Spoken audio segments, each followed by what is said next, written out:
सबसे पहले शुरुआत भी होती है शुभ की तो यूट्यूब से ही होती है, तो वो इतना तो गाना लोगों ने सुन ही लिया है कि चीज बाटे खींचा जानी ताकि आगा पीछा रहुए ले जाई है हमारो बाइचा कोनो सब बता देख ली जांच के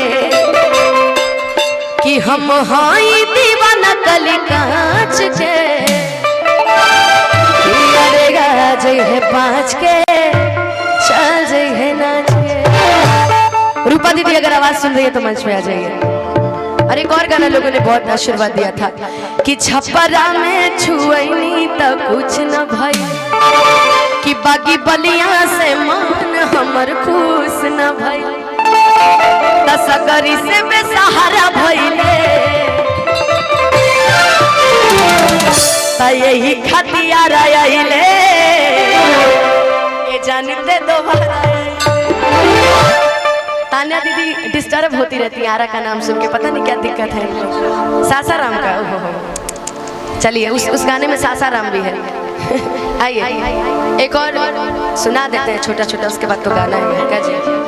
लव यू टू कि पहले से ज्यादा लगिले चॉकलेटी सुना दुए महीना में बनल बेटी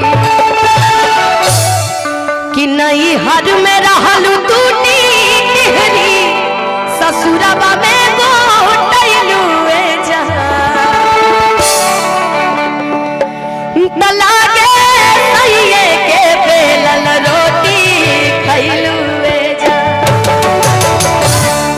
लेकिन उससे पहले अपना गा लिया जाए। आइए इधर आइए रूपा दीदी एगो गाना गईली बड़ा सुंदर, आपको देख के हम कंफ्यूज रहते कि आपको हम देख के बोले क्या कि एगो से दूरी एगो बाटे मजबूरी आ सच कहीं दोनों बाटे जरूरी कि कैसे कहीं के करा से मन भरेला।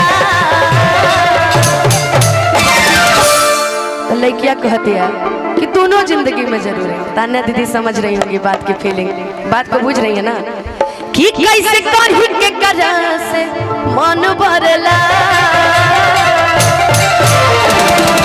कि पिया धरेला तजिया धरेला प्यार धरेला प्यार करेला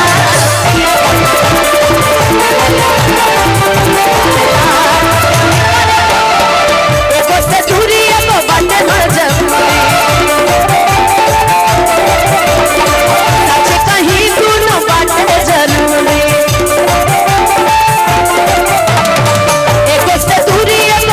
मजबूरी सच कहीं दोनों बाटे जरूरी कैसे कहीं के करा से मन भरला कि पिया घरला तजिया घरला प्यार करला तो प्यार करला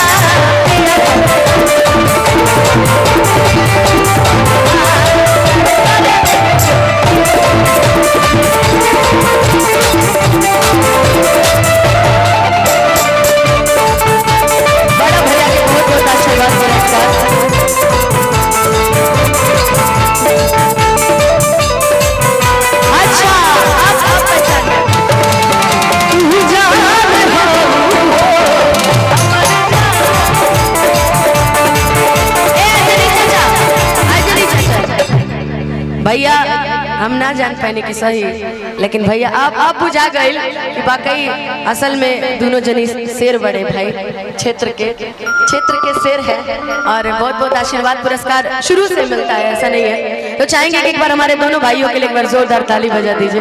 वाकई जी जैसे लगते हैं, रावण थोड़ी कहेंगे आपको। सीता जी पता नहीं ढूंढ लीजिए। ए रूपा दीदी रउआ के सीता बना देनी ठीक है, तनी झुमा के कि पिया धरेला तजिया धरेला धरेला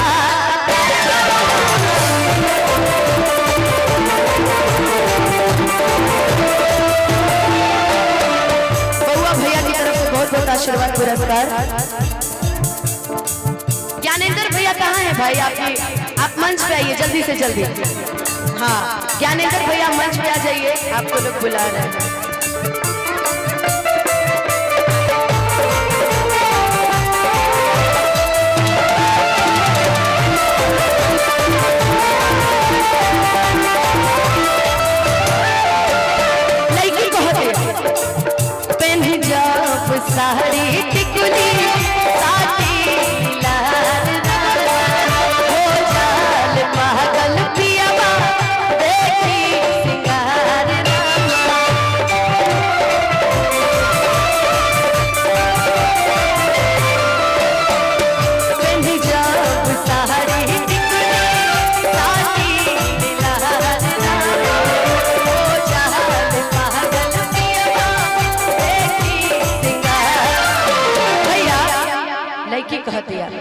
जब पहनिला हम सूट सलवार, अरे यार हमर लव करेला, जब मन करे करे के प्यार, अरे यार तब देखो कितने हंस भी नहीं रहे आज, देखिए थोड़ा सा। हाँ ठीक है। किस जिया पाया सली लड़ाई लड़ला